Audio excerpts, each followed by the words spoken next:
بسم اللہ الرحمن الرحیم نحمدہ و نصلی علی رسول الکریم اما بعد.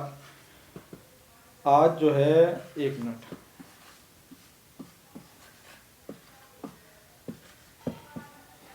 آج جو ہے ہم انشاءاللہ ماضی کے بارے میں بات پڑھیں گے کہ جب ماضی کے اوپر قد آ جائے، حرف قد،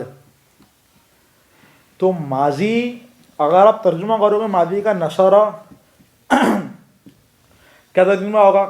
مدد کی اس ایک مرد نے، یہ ترجمہ ہوگا. صحیح ہے، یہ ہو گیا ماضی مطلق کا ترجمہ.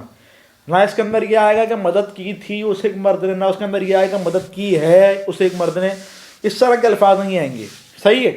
لیکن جب ماضی کے اوپر قد آ جائے تو اس کے اندر ماضی قریب کا معنی آ جائے گا. صحیح ہے، یعنی کہ یہ کام ابھی ہوا ہے. اب دیکھو میں کیا کہہ رہا ہوں، یہ کام ابھی ہوا ہے. میں لگا رہا ہوں ہے، میں تھا نہیں لگا رہا، میں تھے نہیں لگا رہا، کیا لگا رہا ہوں ہے. تو ماضی قریب کے اندر، ماضی قریب میں ہے آتا ہے. یہ بات یاد رکھنا. صحیح ہے، ماضی قریب کے اندر کیا آئے گا؟ ہے آئے گا. اب دیکھو قد کتابہ، ترجمہ کیا ہوگا؟ لکھا ہے. لکھا تھا نہیں، لکھا ہے. اور نہ ہی یہ کہ لکھا ہے اس ایک مرد نے وغیرہ وغیرہ. قد نصر، مدد کی ہے.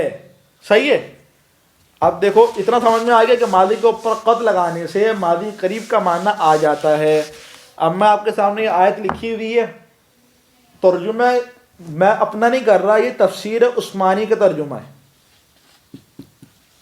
اس کے اندر یہ ترجمہ ہوا ہے. ترجمہ کیا ہے؟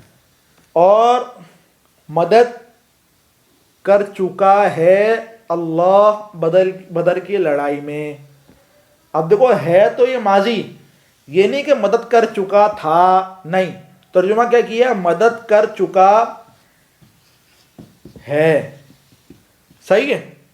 تو ماضی کے اوپر قد داخل کرنے سے ماضی قریب کا معنی آ جاتا ہے. اتنی بات سمجھ میں آ گیا، اتنی کافی ہے.